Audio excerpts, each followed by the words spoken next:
Hello, this is Mohan Kyalkar.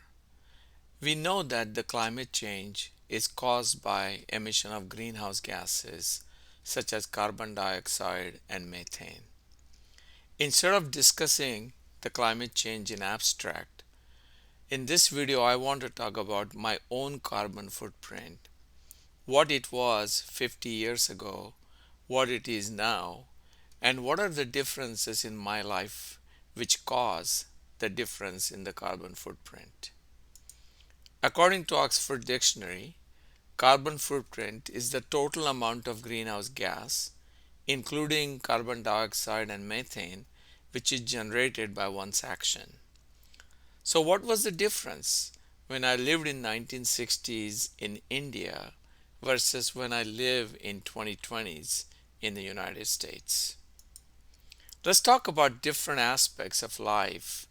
Food, for example, I mostly use locally sourced and seasonal foods, vegetables, and fruits.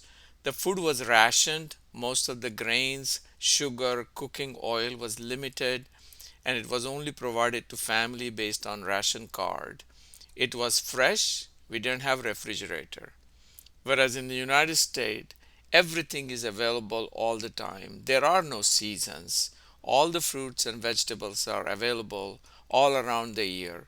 Food is abundant, and there are a lot of choices which are available in the grocery stores.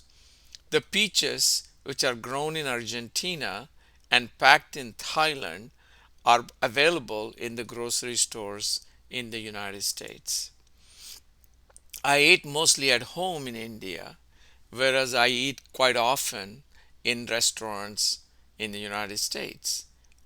Taste different types of international foods and I enjoy the diversity. I was told not to leave any food in the plate when I was growing up. Nowadays, when I eat food in the restaurants or at home, if I'm full, I don't feel guilty about leaving some of the food in the plate and throwing it away. Most of the cooking in India was done on coal or kerosene stove or LPG gases. Some of that cooking was perhaps dangerous with soot coming out of the cooking devices. Whereas in the United States, we use natural gas or electric heating devices to cook our food. Always clean and always safe. Cooking requires a lot of utensils, grinding, crushing, cutting. It was done manually in India, whereas here we have a lot of electric devices and utensils which we can use to make it convenient to cook the food. Transportation was mostly restricted to bicycle and walking. Short distances were gone with walking or riding a bicycle, and long distances were traveled using public transport. Where here, majority of my travel takes place using car. If I walk, if I run, it is mostly for exercise. Long distance travel was done in crowded trains in India, whereas here most of the long distances I travel is using airplanes. The utilities, the electricity was rather limited and we were at the mercy of intermittent electricity. We don't have any air conditioning, so if it was really hot day, mostly we relied on the ceiling fans. Here we have reliable source of electricity, we have air conditioning, we are heating, so the temperature in the house is always comfortable. Water was limited. It would come at 5 o'clock in the morning and we would stop getting any water by 9 o'clock in the morning. And though taking a shower was a luxury, most of the bath happened because we had limited water. We used local boilers and use a bucket and use the limited amount of water to take a bath. Here the water is unlimited. You can take a half an hour showers if you want to. Vacations were mostly limited to visiting relatives and the travel was local. Here we take our families to different international destinations. We travel on the airplanes.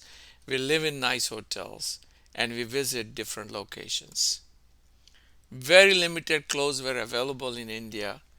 School uniforms were provided, plus maybe few nice clothes. Here, my closet is full of clothes and shoes and all kinds of other things. I lived in a joint family in a 3-room house. The clothes were dried outside the house. And here we have a big house and it's a nuclear family with only immediate family living with me. But here is the difference in my carbon footprint. In 1960s, my carbon footprint was 0.25 tons per year. In 2020s, my carbon footprint is 16 tons per year, almost 64 times more than it was in 1960s. The reality is that the carbon footprint is directly related to prosperity. It is not easy to shun yourself about the luxuries and still maintain a reduced carbon footprint. We are led to believe that somehow we can have the same standard of living at the same time reducing the carbon footprint, and it is far from reality. Ask yourself the question, would you like to live in the past or a different life so that you can reduce the carbon footprint? And I bet that with few exceptions, everyone would say no. We live a life which we live, and there are consequences to that life. And one of those consequences is increasing carbon footprint. Thank you for listening to my presentation. If you like what you hear, please subscribe to my channel.